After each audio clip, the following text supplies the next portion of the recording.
Ce matin, Père de gloire, magnifique Saint-Esprit, pour l'assurance que nous avons de ta présence au milieu de nous et sur la question du dossier que nous allons ouvrir, un dossier sérieux, puisses-tu nous donner l'intelligence et aussi la gravité nécessaire pour saisir le fond de ta pensée ce matin. Merci Saint-Esprit pour cette présence que tu assures en nous et sur nous et au milieu de nous ce matin. Amen.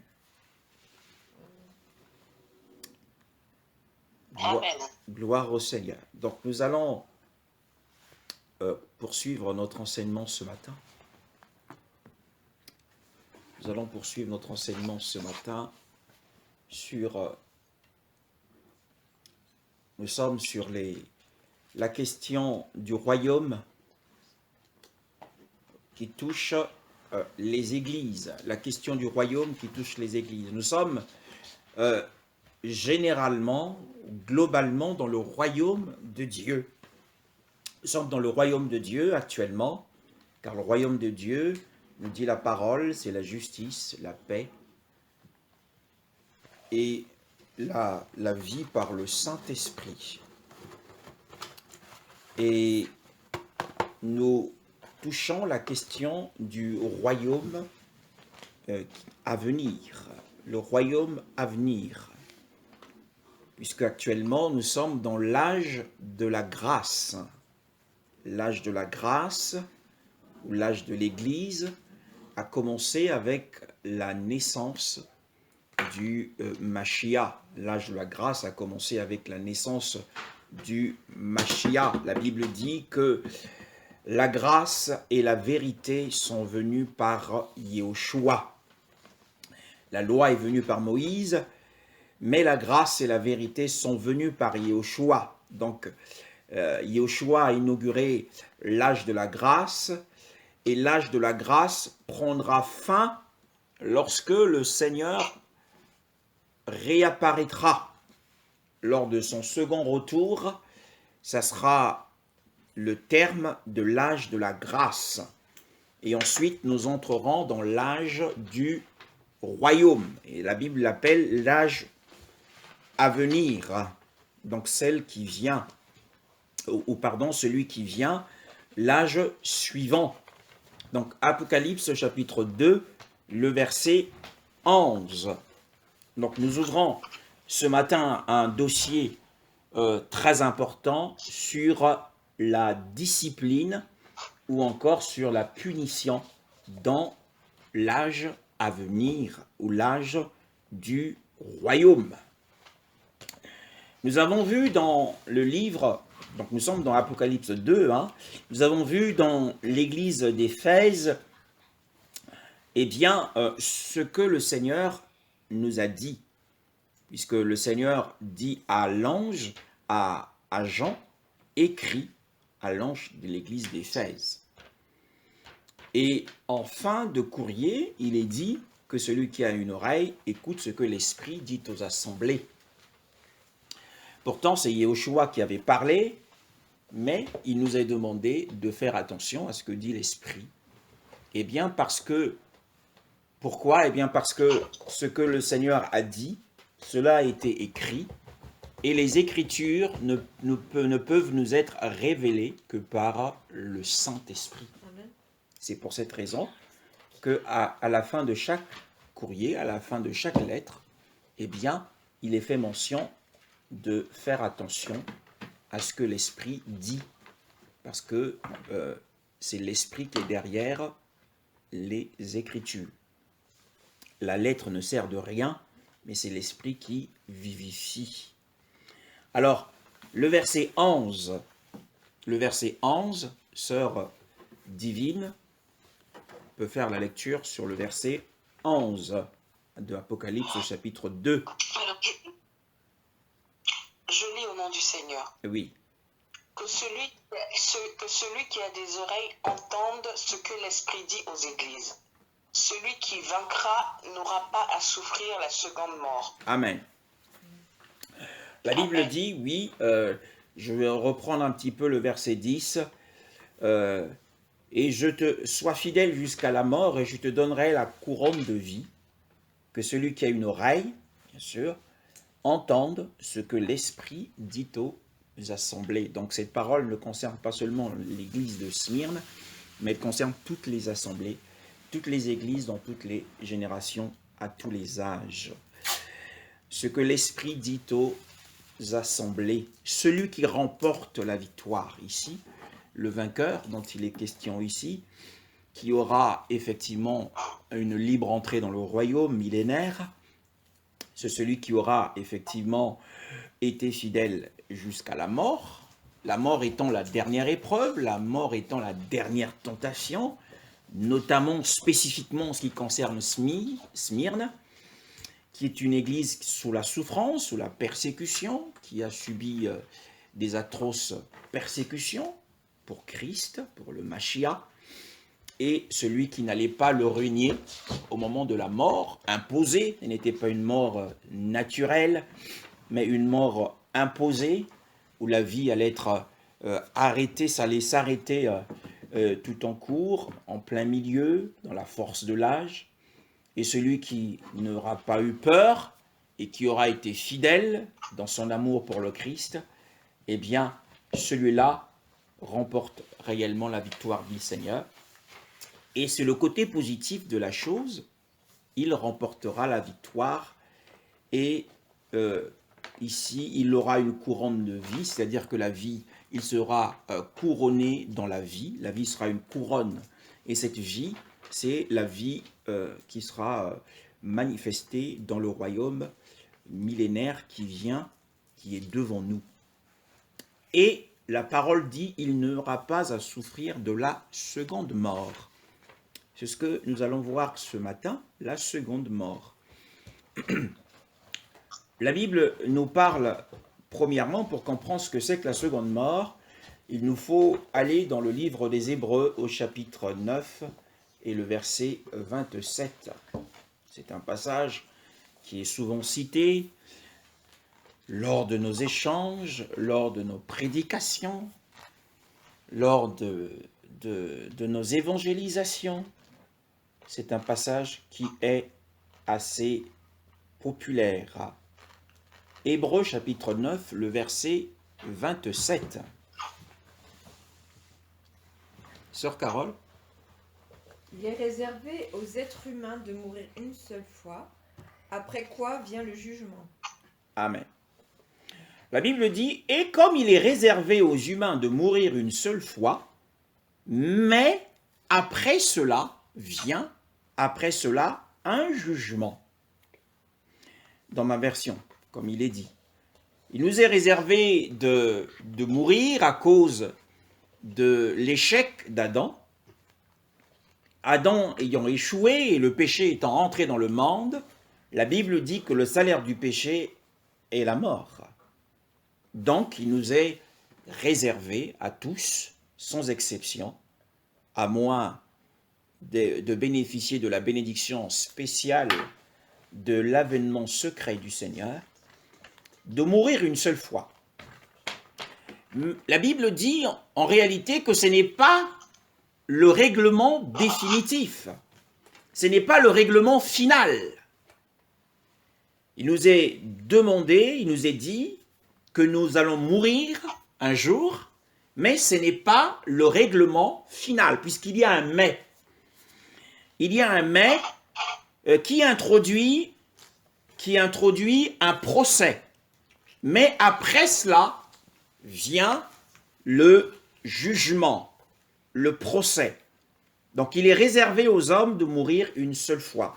Et maintenant, nous allons voir, il y a deux aspects à ce procès. Nous avons déjà parlé de différents procès qui vont avoir lieu dans le futur.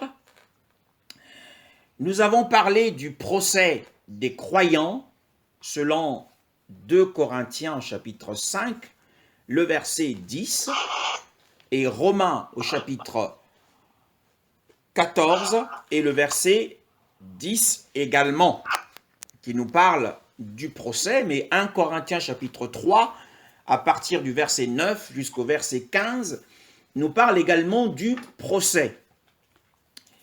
Et sans oublier, nous allons le lire, 1 Corinthiens au chapitre 4, 1 Corinthiens au chapitre 4,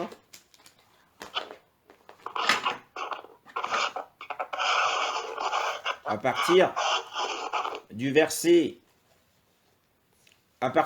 5, juste le verset 5. Amen. Amen. C'est pourquoi ne portez aucun jugement avant le moment fixé, avant le retour du Seigneur, car il mettra en lumière ce qui est caché dans les ténèbres et il dévoilera les intentions des cœurs. Oui, voilà. Donc là-dessus, effectivement, le Seigneur, par ses yeux, par la lumière qui sortira, par le feu qui sortira de ses yeux, souvenons-nous que c'est l'agneau qui a les 7 yeux qui sont devant le trône de Yahweh. Alors, il effectivement scrutera et il sondera les cœurs pour en dévoiler les secrets. Donc c'est également un aspect du jugement qui attend les croyants, mais il y a un autre aspect du jugement, nous l'avons dit. Le deuxième aspect du jugement, c'est le jugement des nations qui aura lieu après avant les 1000 ans, bien sûr. Avant les 1000 ans, il y aura le jugement des nations. Et après les 1000 ans, il y aura le troisième jugement. Et nous le voyons dans Apocalypse chapitre 20. Apocalypse chapitre 20, à partir du verset 11. À partir du verset 11. C'est le troisième jugement. Je vis alors un grand trône blanc et celui qui y était assis. La terre et le ciel s'enfuirent loin de lui, et l'on ne trouvera plus de place pour eux. Vas-y, oui. Je vis les morts, les grands et les petits, debout devant le trône. Des livres furent ouverts. Un autre livre fut aussi ouvert, le livre de vie. Les morts furent jugés conformément à leurs œuvres, d'après ce qui était écrit dans ces livres. La mer rendit les morts qu'elle contenait. La mort et le séjour des morts rendirent aussi leurs morts, et chacun fut jugé conformément à sa manière d'agir. Puis la mort et le séjour des morts furent jetés dans l'étang de feu. L'étang de feu, c'est la seconde mort. Tous ceux qui ne furent pas trouvés inscrits dans le livre de vie furent jetés dans l'étang de feu. Amen. Donc la Bible nous parle du règlement final. Donc il y aura premièrement une mort qui est réservée à tous les hommes. Après viendra le procès. Nous avons vu qu'il y a différents procès. Il y a le procès des croyants, le procès des nations et le procès des morts. C'est le jugement final. Hein, c'est le jugement final. Donc c'est un règlement de compte final. Les croyants auront un règlement de compte et les païens également. Parce que dans le livre de vie ici, leurs noms n'ont pas été enregistrés. Et la Bible nous dit que ce règlement final, définitif, se tiendra lorsque le vieux ciel et la vieille terre auront disparu. Puisque le verset 11 dit « Et je vis un grand trône blanc, et celui qui est assis dessus, le ciel et la terre s'enfuirent de devant sa face, et l'on ne trouva plus de place pour eux. » Donc, sachant que le ciel que nous voyons avec nos yeux, la terre sur laquelle nous marchons, ces deux éléments disparaîtront. Et c'est à ce moment-là qu'il y aura le règlement final. Et la Bible nous dit au verset 14 que la mort et l'Hadès furent jetés dans le lac de feu. C'est la seconde mort. Or, dans le texte que nous avons lu tout à l'heure, nous dit que celui qui remportera la victoire n'aura pas à connaître un dommage ou un préjudice ou ne souffrira d'aucune douleur de la seconde mort. De la seconde mort. Alors, c'est un sujet sur lequel beaucoup d'enseignants et beaucoup de chrétiens y trouvent un point ou une pierre d'achoppement. Et les chrétiens ont tendance à négliger ce passage parce que ça prête à beaucoup de confusion, à souffrir de la seconde mort. Nous allons garder toujours le texte de Apocalypse 20 pour voir ce qui est écrit dessus au verset 6. Apocalypse chapitre 20, le verset 6. Sœur Divine. Apocalypse chapitre 20, verset 6. Je lis au nom du Seigneur. Heureux et saints ceux qui ont part à la première résurrection.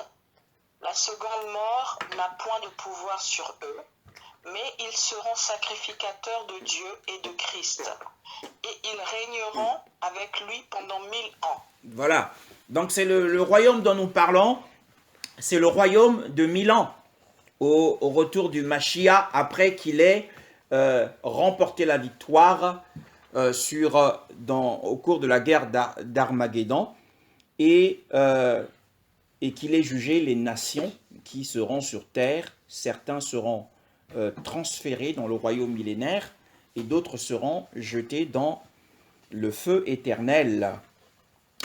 C'est Matthieu chapitre 25 qui nous rapporte ce jugement sur le trône de gloire. C'est le deuxième jugement. Et ici, il est dit « Béni et saint celui qui a part à la première résurrection ». Si nous lisons textuellement ce passage, nous pouvons nous dire, eh bien, certains auront part à la première résurrection, d'autres non. Non, ce n'est pas cela. Le mot « première résurrection » ici, ça a le même sens que le premier amour, c'est-à-dire le meilleur. En fait, on parle ici de « béni et saint celui qui a part à la meilleure ou à la plus belle des résurrections ». Voilà, c'est la meilleure résurrection. Pourquoi? Eh bien, parce que les vainqueurs dans la résurrection seront revêtus de gloire. Mais les vaincus n'auront pas un revêtement de gloire parce qu'ils seront, ils seront sous la punition du Seigneur. Et ici, il est dit, la seconde mort n'aura pas d'autorité sur eux. Donc, nous comprenons à travers ces différents passages, nous pouvons définir ce que c'est que la seconde mort. Eh bien, la seconde mort, c'est le traitement de Dieu avec l'homme après la mort et la résurrection.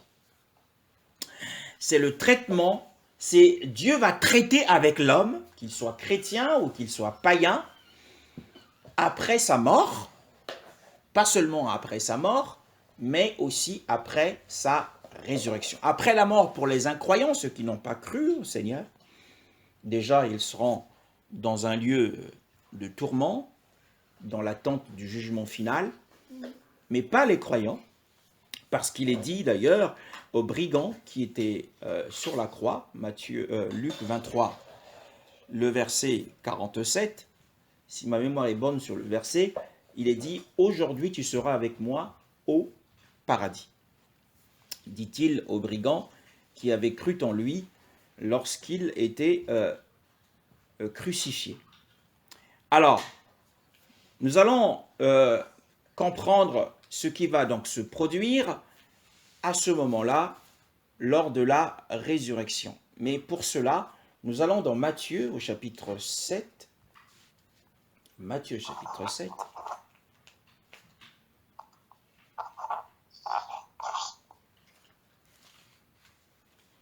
Avant de lire Matthieu chapitre 7, nous allons premièrement lire Luc au chapitre 13.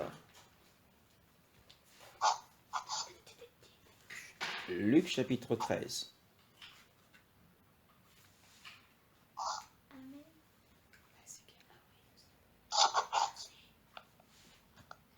Matthieu chapitre 7, le verset 21. Ce passage m'est sorti de la tête. Amen. Verset 21, oui. Ceux qui me disent Seigneur, Seigneur, n'entreront pas tous dans le royaume des cieux, mais seulement celui qui fait volonté de mon Père céleste. Alors, le verset 22. Beaucoup me diront ce jour-là, Seigneur, Seigneur, n'avons-nous pas prophétisé en ton nom? N'avons-nous pas chassé des démons en ton nom? N'avons-nous pas fait beaucoup de miracles en ton nom? Je continue. Oui. Alors je leur dirai ouvertement, je ne vous ai jamais connu, éloignez-vous de moi, vous qui commettez le mal. Amen. Alors, la Bible dit au verset 21, ceux qui me disent, Seigneur, Seigneur, n'entreront pas tous dans le royaume des cieux. Donc le royaume des cieux ici, comme nous l'avons dit, c'est le royaume de 1000 ans, le royaume millénaire ou le millénium. Le royaume des cieux qui descendra, selon Matthieu chapitre 16, le verset 27. Quelques-uns de ceux qui sont ici ne mourront pas qu'ils aient vu le Fils de l'homme venir dans son règne, et il rendra à chacun selon ses œuvres. Alors, ici, le royaume des cieux, le Seigneur dit que pour entrer dans le royaume des cieux, il faut non seulement invoquer le Seigneur, mais il faut aussi faire la volonté de son Père. Il ne dit pas la volonté de votre Père, mais la volonté de son Père. Romains chapitre 10. Romains chapitre 10, le verset 13.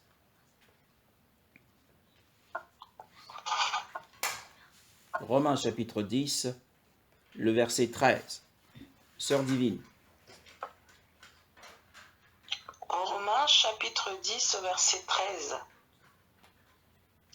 Car quiconque invoquera le nom du Seigneur sera sauvé. Amen.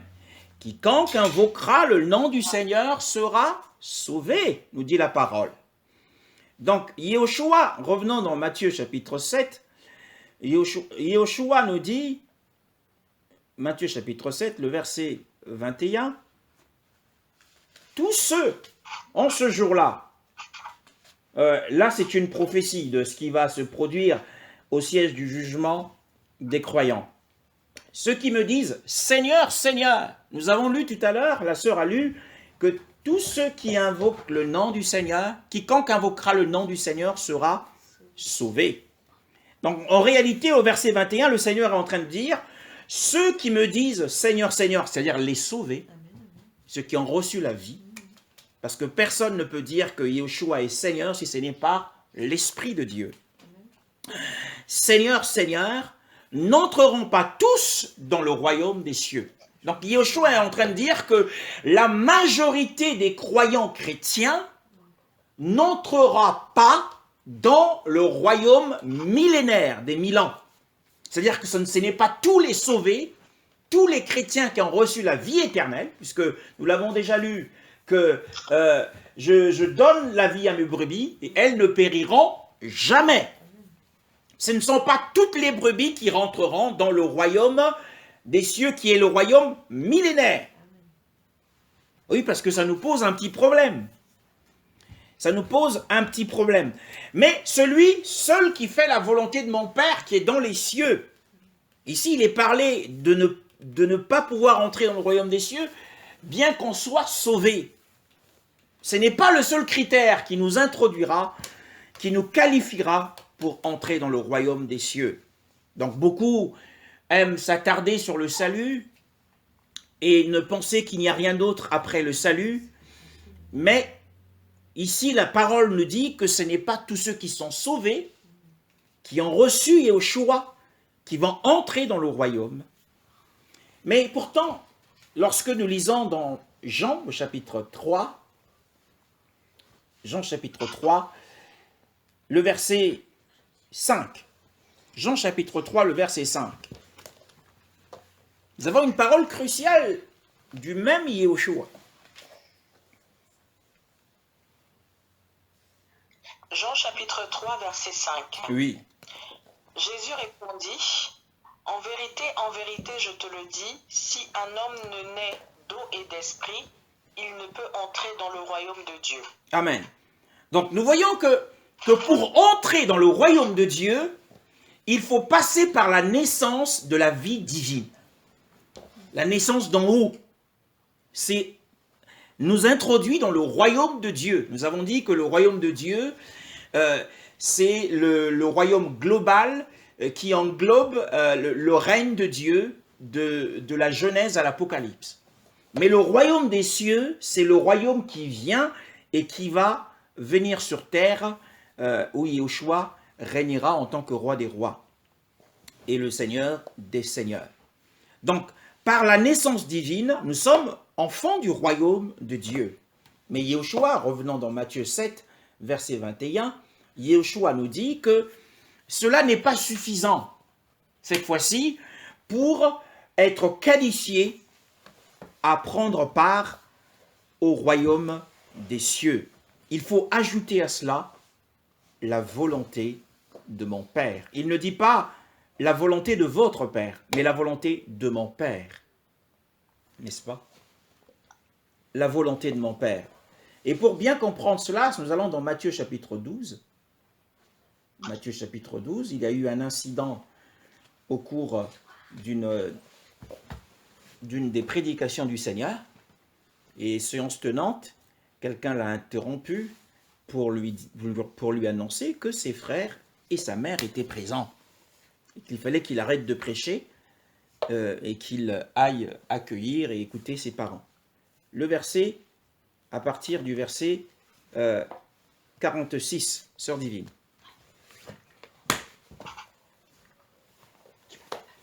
Matthieu 12, verset 46. Comme Jésus s'adressait encore à la foule, voici sa mère et ses frères qui étaient dehors cherchèrent à lui parler. Jusqu'au verset 50. Je continue. Oui.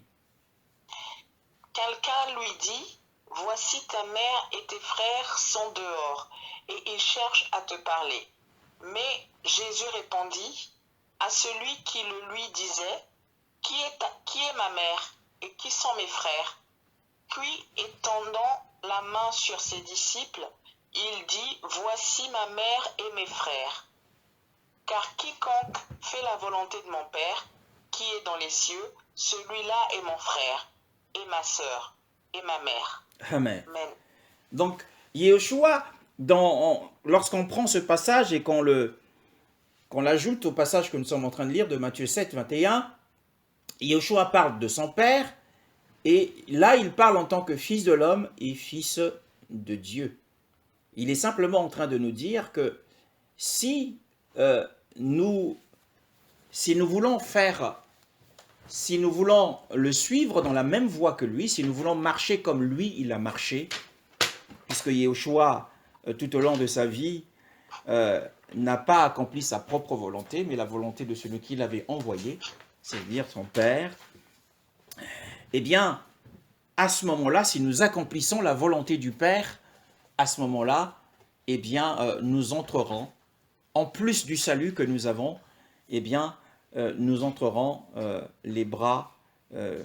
nous entrerons librement dans le royaume des cieux, bien-aimés dans le Seigneur. Mais comment connaître la volonté du Père? La volonté du Père, nous allons lire le verset 13 à 14. Le verset 13 à 14 de Matthieu 7, dans le texte où nous sommes. Matthieu, chapitre 7, le verset 13 à 14. Oui, Sœur Divine? Matthieu 7, versets 13 à 14. Entrez par la porte étroite, car large est la porte, spacieux est le chemin qui mène à la perdition, et il y en a beaucoup qui entrent par là. Mais étroite est la porte, resserrez le chemin qui mène à la vie, et il y en a peu qui les trouvent. Amen. Amen.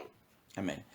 C'est important parce que ce texte va pouvoir nous aider à comprendre ce qui va se produire, les punitions qui auront lieu dans le royaume concernant nos vies, si elles ne sont pas, traitées ici, sur terre. La Bible nous dit « entrer par la porte étroite ». Également, c'est un passage qui est très très mal interprété. Entrer par la porte étroite, parce que large et spacieux est le chemin qui mène à la perdition. Et il y en a beaucoup qui entrent. La BJC a omis large et la porte. Mais en fait, la porte étroite ici concerne... parce que là, Yoshua est sur la montagne. Là, il est sur la montagne en train de tenir un discours depuis Matthieu chapitre 5. Et dans Matthieu chapitre 5, on a ce que les gens ont tous appelé les béatitudes. Et ce sont les 9 bénédictions sur lesquelles le Seigneur a donné un accent sur la réalité du royaume. Ce que nous devons vivre du royaume actuellement avant de connaître la manifestation du royaume millénaire. Heureux les pauvres en esprit, car le royaume des cieux est à eux. On va le lire. Matthieu chapitre 5, à partir du premier verset jusqu'au verset 12. Amen. Amen. Et voyant les foules, il monta sur la montagne, et s'étant assis, ses disciples s'approchèrent de lui. Et ayant ouvert la bouche, il les enseigna en disant « Bénis sont les pauvres en esprit, parce que le royaume des cieux est à eux. Bénis sont ceux qui sont en deuil, parce qu'ils seront consolés. Bénis sont ceux qui sont doux, parce qu'ils hériteront la terre. Bénis sont ceux qui ont faim et soif de la justice, parce qu'ils seront rassasiés. Bénis sont les miséricordes de Dieu, parce qu'ils obtiendront miséricorde. Bénis sont ceux qui sont purs de cœur, parce qu'ils verront Elohim. Bénis sont les pacificateurs, parce qu'ils seront appelés enfants d'Elohim. Bénis sont ceux qui sont persécutés à cause de la justice, parce que le royaume des cieux est à eux. Bénis serez-vous quand ils vous insulteront, et qu'ils vous persécuteront, et qu'ils vous diront faussement toutes sortes de mauvaises choses contre vous, à cause de moi. Réjouissez-vous et exultez, parce que votre récompense est grande dans les cieux. Car c'est ainsi qu'ils sont persécutés les prophètes qui ont été avant vous. Amen. Donc oui, nous avons donc les 9 bénédictions ici qui sont mentionnées dans Matthieu chapitre 5, constituent en partie la porte étroite. Il faut lire tout Matthieu chapitre 5, tout Matthieu chapitre 6 et Matthieu chapitre 7. Ce sont ces bénédictions et les modifications que Yoshua a apportées à la loi. Notamment, il est écrit que tu ne commettras pas d'adultère, mais moi je vous dis que celui qui regarde une femme dans le but de la désirer a déjà commis l'adultère dans son cœur. Donc en fait, avec tous ces modificateurs, ça constitue la porte étroite et le chemin étroit. Et revenons dans Matthieu chapitre 7, le verset 13. Le verset 13 à 14 nous parle de la porte étroite. Donc nous l'avons dit, ce sont les 9 bénédictions. Si nous marchons dans ces 9 bénédictions, nous entrons dans cette porte et nous pouvons marcher sur le chemin resserré. C'est un chemin resserré où la question du tempérament est traitée, la question de notre moi est traitée, la question de notre chair est traitée. C'est le chemin le plus étroit possible qui mène à la vie. Et la vie ici, c'est la manifestation de la vie divine en nous au cours du royaume des 1000 ans. Maintenant, la Bible dit parce que large et spacieux est le chemin qui mène à la perdition. Alors le mot perdition ici, c'est ce qui a dérouté beaucoup de chrétiens. On ne parle pas ici des païens, mais on ne parle pas non plus des religieux, on parle des chrétiens qui vont emprunter le chemin, qui vont passer par la porte large, le chemin large et spacieux. C'est le chemin où on se sent à l'aise.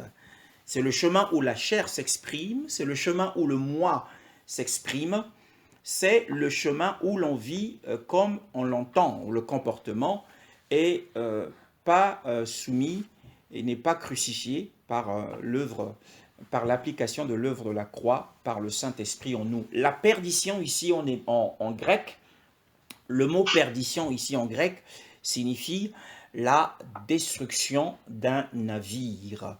Destruction d'un navire. Perdition ici signifie destruction d'un navire, c'est-à-dire un ouvrage, comme l'arche de Noé. Noé a bâti une arche, donc il avait fait un bel ouvrage, et la vie chrétienne est aussi par notre tempérament, par notre comportement, par nos actions, par nos paroles, nous sommes en train de faire une construction. Et selon les textes bibliques, dans 1 Corinthiens chapitre 3, le verset 15, je vais faire la lecture rapidement, le verset 14 nous dit, 13 même, « L'œuvre de chacun sera manifestée, car le jour la fera connaître, parce qu'elle se révèle dans le feu, et le feu éprouvera ce qu'est l'œuvre de chacun, c'est-à-dire l'ouvrage de chacun. Et si l'œuvre que quelqu'un édifia dessus demeure, il recevra la récompense. Et si l'œuvre de quelqu'un est brûlée, il en subira un préjudice. Mais pour lui, il sera ainsi sauvé, mais comme au travers le feu. » Donc on voit le verset 15 nous parle de la destruction de l'œuvre à travers le feu. Donc la perdition ici, ce sont les œuvres des chrétiens qui seront détruites par le feu. Le chemin large nous définit une marche selon la chair qui nous conduira dans le feu et la destruction des œuvres que nous avons accomplies. Donc nous revenons dans Matthieu chapitre 7, le verset 21. Donc la volonté du Père, c'est marcher sur le chemin rétréci, le chemin étroit. Et encore une fois, ce n'est pas la lettre que nous suivons, mais c'est l'esprit qui vivifie ces choses. Donc, si nous avons reçu la vie divine en nous, si nous avons reçu la nature divine en nous, cette nature divine nous conduira absolument sur le chemin de la volonté du Père. Nous connaîtrons par le témoignage intérieur ce qu'il faut faire et ce qu'il ne faut pas faire. Si la Bible nous dit par exemple, bénissons ceux qui sont humbles, sont pauvres en esprit, car à eux appartient le royaume des cieux. Et dans certaines circonstances et situations, si nous manquons cette humilité, cette dépendance au Seigneur, l'Esprit nous le reprochera. La Bible dit, heureux sont les doux, car ils hériteront la terre. Et dans une situation où nous manifestons de la colère, ou beaucoup d'exigences, nous pouvons être reprochés par le Saint-Esprit parce que nous avons manqué de douceur. Donc c'est cela la volonté du Père. Celui qui accomplira cette volonté du Père, celui-là aura accès au royaume des cieux. Le verset 22, il dit « Beaucoup me diront en ce jour-là, Seigneur, Seigneur ». Donc ce sont les sauvés, les chrétiens sauvés. En ce jour-là, nous l'avons dit, c'est le jour du siège du jugement des croyants. Seigneur, Seigneur, n'est-ce pas en ton nom que nous avons prophétisé, en ton nom que nous avons chassé les démons, en ton nom que nous avons fait beaucoup de miracles. Yeshua leur dira ouvertement, je ne vous ai jamais connu. Alors, c'est pareil pour le verbe utilisé connaître ici, signifie approuver, signifie je ne vous ai jamais approuvé, signifie je ne vous ai jamais fait confiance. Je ne vous ai jamais autorisé, dit-il. Je ne vous ai jamais permis. Attention au mot. Alors je leur dirai ouvertement, je ne vous ai jamais permis. Attention, attention. Je ne vous ai jamais permis de quoi? Je ne vous ai jamais permis de prophétiser. Je ne vous ai jamais permis de chasser les démons. Je ne vous ai jamais permis de faire beaucoup d'œuvres de puissance. Ça veut dire quoi? Ce n'est pas que Dieu nous interdit, mais à ce moment-là, il y a eu un moment où tu as prophétisé selon ton propre désir. Tu as prophétisé selon ta propre intention. Et ce n'est pas le Seigneur qui t'avait permis de prophétiser. Il y a un moment où tu t'es mis à chasser les démons, mais tu n'avais pas l'autorisation du Saint-Esprit pour chasser les démons. Mais tu as utilisé le nom du Seigneur en chassant les démons, en exerçant le ministère. Tu t'es levé pour exercer le ministère de délivrance, alors que tu n'avais pas le feu vert du Seigneur.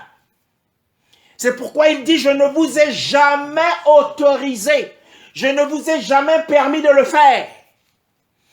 Vous ne m'avez pas consulté, mais vous avez fait les choses de manière anarchique. Parce que le mot travailleur ici, parce qu'on parle du travail ici, c'est le travail.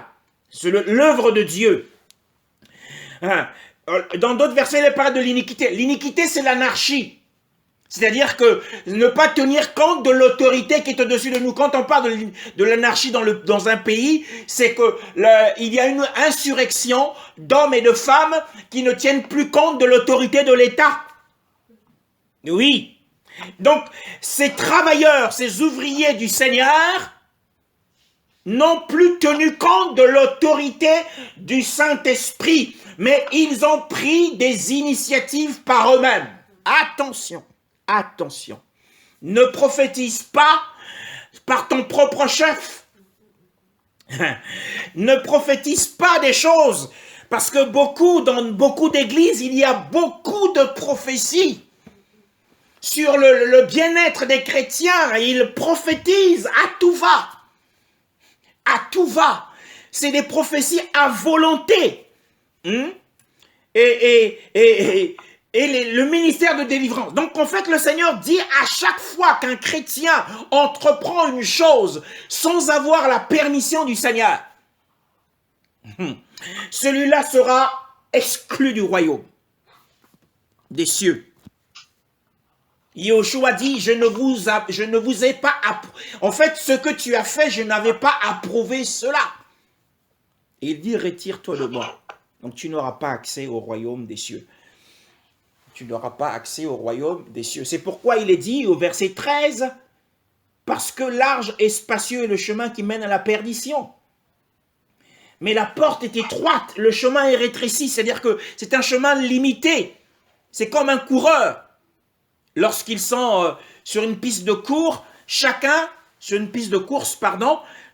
est sur sa piste, sur son couloir, sur son alignement. Mais même s'il court plus vite que les autres, mais s'il sort de son alignement, il sera disqualifié. Les lignes célestes sont dans le Saint-Esprit en nous. Et le Saint-Esprit nous demande de ne pas franchir les lignes blanches. Et c'est pourquoi le chemin sur lequel nous marchons est rétréci. Si quelqu'un te frappe sur une joue, tu ne dois pas répondre, tu dois lui donner une autre joue. C'est un chemin difficile, le chemin qui mène au royaume. Tu ne dois pas réagir. La Bible dit ne résistez pas aux méchants. Tout cela est dit dans Matthieu à partir du chapitre 5 jusqu'au verset 7. Il nous parle de ce chemin rétréci, de ne pas se mettre en colère. Nous allons en parler. Alléluia. Dieu est bon. Alors, nous allons maintenant voir ce qui va se passer. Matthieu chapitre 5. Matthieu chapitre 5.